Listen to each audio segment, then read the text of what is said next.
Now we are going to mount the tail boom. So we have 748, 760 and 762. This bag has a tail boom, this whacking one, really thick and long. Tail boom braces are inside as well. And also we have here 550 61 TTS. So this one actually contains, as you can see on the user manual, it contains the tail controlling ring, okay, 1, 2, and these units, tail controlling one, this horizontal stabilizer fin here. This will be mounted with these units here. Also the braces will be mounted under here, and they will go to the frame. So this is pretty simple, in fact. And finally, in the end, we will go for the main tail rotor system actually. Okay, a little bit of correction here. After taking the things out, I have found I need to do some correction. There's a tail boom, and inside you have 3 rods, okay? 2 of them are thicker ones, so they are like, let me see. Here you can see 2 of these are thicker ones, so these are the tail boom braces, okay? And there is one long one, okay? Let me put it down here so you can actually see and move the camera higher. So you can see there's a long one. This one. This is your control linkage for the rudder, okay? So I'll take it away. Come on. Alright, now these 2 are your tail boom braces, and the correction is when I open the bag, we have this unit for the horizontal stabilizer. This will mount on top of it, and tail boom braces will go here. Then in 550 62 TDS, you can see these are tail boom braces control ends, okay? And similarly, these 2 metal ones, these 2 will actually go on the control rod, which is for the rudder control, and goes to servo to the rudder tail rotor system, okay? All of these things can be mounted easily with 550 AB glue, okay? So you should have AB glue. We can easily mount these.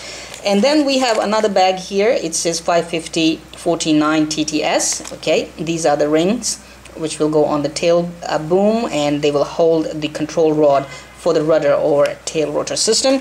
And finally, we have the tail boom braces damping unit here, which will actually sit in the middle of the tail boom braces after mounting. Okay, tail boom has been mounted. This thing is huge. I can see it now.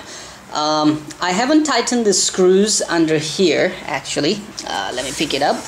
Alright, I haven't tightened these 2 screws yet because I still have to set the tension of the belt after mounting the rotor head, the tail rotor head. So I'm leaving it alone, but for now you can see that these rings are installed. The horizontal fin is installed.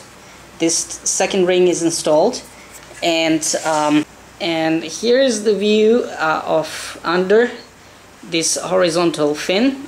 You can see the tail braces, boom braces are here, okay, and they are going all the way down to the frame, okay. I have Loctited these, and I have also Loctited these screws here.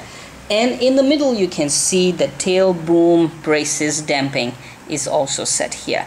So now what I'm gonna do is I'm gonna use the AB glue, and it's getting very messy in here, and using these pieces on this long rod, this is a control rod, I will put these 2 pieces on this control rod, so later when we install the servos, I can install the control rod to the tail rotor system.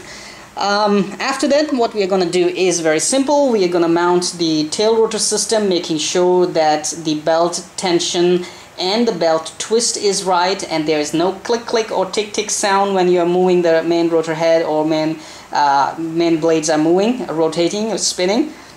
And after we have adjusted the belt tension, everything, we will Loctite these screws down here and make sure everything is in perfect order.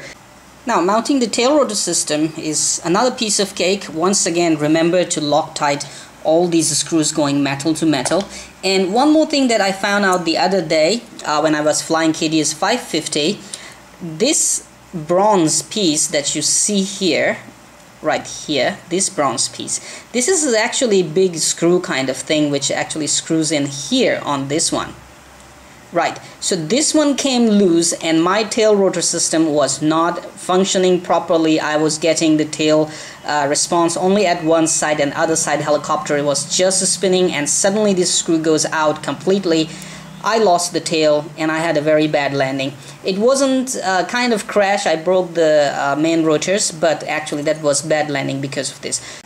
Okay, once again, so you make sure that you loosen this bronze piece and which is going in here, and make sure to Loctite it and then tighten it again, otherwise it will come loose during the flight and you will have no tail at all. So I learned it from my experience. Now what I'm gonna do is very simple. I'm gonna take this plate off and simply put the tail rotor system on, making sure the belt twist is right. At the moment there is no twist on belt. I can then now twist this belt to right or to left in order to make sure that the tail rotors are spinning under the washout of the main rotor head's air washout. Okay, so it will fix very easily. Let us do it and then I'll show you. Okay, so far here's the assembly. Man, this helicopter is big. So after mounting the tail boom, the tail rotor system mounting was easy. These 4 screws, 1, 2, 3, 4, as you can see from here. Okay, 1, 2, 3, 4. These screws with lock nuts, they're actually holding this whole tail rotor piece here. You should tighten it, but make sure you don't over tighten it or you will lose, something will break, like either the screws or sleeves will simply wipe out on these screws and you cannot tighten them anymore. So right now the belt tension is very good.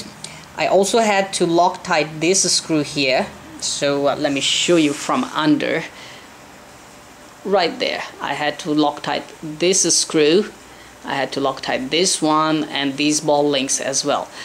And also of course on the tail rotor inside those screws you can see, those were just installed but nothing was tightened. I had to Loctite those as well. Also these ball links, I also had to Loctite them. So Loctite is your friend at the moment, the best friend I should say, when assembling this helicopter. Next thing I'm gonna do is the main rotor head now.